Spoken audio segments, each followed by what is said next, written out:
Sonunda kalp nakli de yaptılar sana. Ne oldu beni gözü gibi seven o kadına? Eline bir şey geçti mi bari? Düşmanımla saf tutunca yaktın, çızdın, oynadın, bastın damarıma. Kuklan değilim, oyuncak değilim, bir ben değilim. Seni tanıyan herkes akıllı. Ölürüm dilini, çağırsan gelirim. Ama ben seninim, sen bebesün, kalp yasaklı.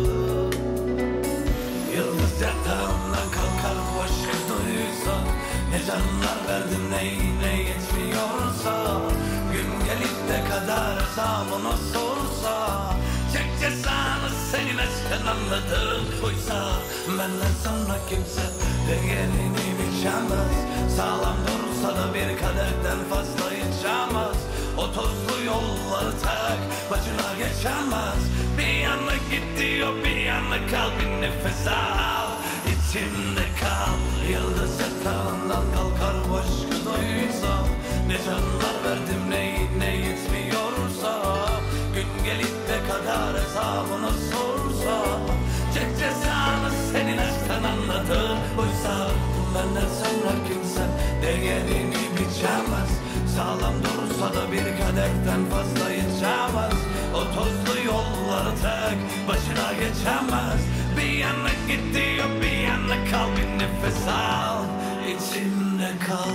Yıldız yatağından kalkar bu aşkı duysa, ne canlar verdim neyine yetmiyorsa, gün gelip de kader hesabını sorsa, çek cezanı senin aşktan anladın. Oysa benden sonra kimse değerini biçemez, sağlam dursa da bir kadehten fazla içemez. O tozlu yolları tek başına geçemez. Bir yana gidiyor, bir yana kal, bir nefes al, içimde kal.